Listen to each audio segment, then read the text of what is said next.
স্বামীর সুখের লেগা, কিন্তু আমি আমার বোনটা কোনোদিন ক্ষমা করবো না ভাই। আমি কোনোদিন আমার বোনটা ক্ষমা করবো না। মানে বিষয় আমি এই মানুষটার সাথে আমি জীবনেও ক্ষমা করবো না। যার সাথে আমি এতটা দিন আসলে আপু, এই যে আপনার বোনের স্বামীর সাথে আপনি শারীরিক সম্পর্ক করেছেন, এই বিষয়টা কি ঠিক হয়েছে? আসলে ভাই, দুলা ভাই মানুষ যাওয়া আসা করতো, তো দুজন দুজনকে ভালো লাগছে, দুজন দুজনকে ভালোবেসে ফেলছি। এখন ভালোবাসতে গেলে তো কোনো ভালোবাসতে গেলে কি অন্য পুরুষ মানুষ ছিল না?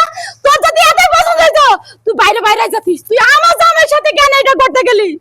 আমি তো আমার জামাইয়ের আসলে সাথে ভাই, না, আপনার সামনে এত রেখে সুন্দর গেছিলাম। বউ থাকার পরেও আপনার এই শালীর সঙ্গে কেন পরকীয়া করতে গেলেন?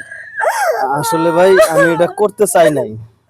ওই যে শালি কাছাকাছি আসে, একটু বসে, দুলা ভাই ভালো লাগে, এটা ওটা কথা টথা বলে। এই কথা বলতে বলতে কখন যে ঘনিষ্ঠ হয়ে গেছে ভাই, আমি নিজেও জানি না ও ভাই। শালি শালি কথা কয়, আর বোর থেকে শালিরে বেশি ভালো লাগে না? যখন শালিরেই এত বেশি ভালো লাগে, তাহলে আমি কেডা? আমি কেডা?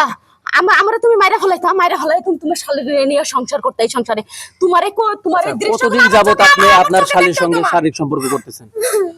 আসলে ভাই প্রায় 6 মাসের মতো ভাই। ভাই 6 মাস যাবত করতেছেন? জি ভাই।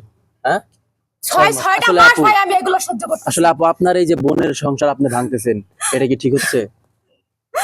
ভাই আসলে ঠিক হচ্ছে না, কিন্তু এখন হয়ে গেছে, কি করব?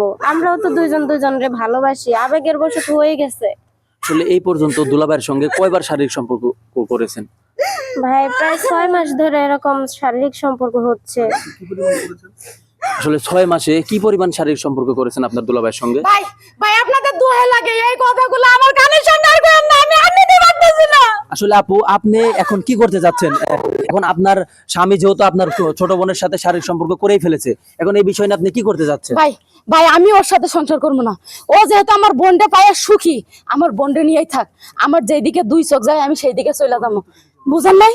আচ্ছা, আপনি আপনার স্বামীকে কোন মুহূর্তে শারীরিক সম্পর্ক করতে দেখেছেন? ভাই আমি এই কথাটা কইতে পারবো না আপনাদের। মানে কিভাবে দেখেছিলেন, সে কি অবস্থায় ছিল? ভাই যে যে ঘরে যে খাটে আমি ঘুমাই, সেই খাটে আমার স্বামী আমার বোনটা নিয়ে ঘুমাইতেছে। এই দৃশ্যগুলো যদি আপনার ফ্যামিলিতে ঘটতো তাহলে আপনি কি করতেন?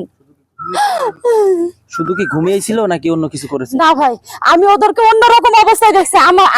আমি এগুলো আপনাদের কারোর কাছে কইতে পারবো না, কিন্তু ওই মানুষটারে আমি যে জায়গায় রাখছিলাম সেই জায়গা থেকে ওই মানুষটারে মাইকে উঠাই। আসলে ভাই, এই যে উনি যে কাজটা করেছে, ওনার শালীর সাথে শারীরিক সম্পর্ক করেছেন, এখন ওনার বউ মানতে পারতেছে না, মাটিতে গড়াগড়ি করতেছে, এই বিষয় নিয়ে আপনি কি বলতে চাচ্ছেন? এটা তো মনে করেন যে কেউ মানবে পারবে না। আর মেয়েটা তো অত্যন্ত ভালো, ঠিক আছে, স্বামীকে অত্যন্ত ভালোবাসে, আবার চাকরিও করে। হ্যাঁ, স্বামী তো খুব একটা কাজ কামও ভালো করে না, তারপরে স্বামী কোনোদিন গালি মন্দ করা দেখিনি। কিন্তু এখন এই শালীর সাথে এই অবস্থা দিয়ে মেয়ের মাথা ঠিক থাকে, এটা তো আসলে খুব খারাপ কাজ করছে ভাই। আসলে দর্শক, যারা ঘরে বউ রেখে শালীর সঙ্গে পরকীয়া করতেছেন, তারা এই পরকীয়া থেকে বিরত থাকুন, নইলে আপনাদের সংসারও এরকম অশান্তি হতে পারে। তো ভিডিওটি বানানো হয়েছে আপনাদের বোঝানোর স্বার্থে। সবাই ভালো থাকবেন, ধন্যবাদ।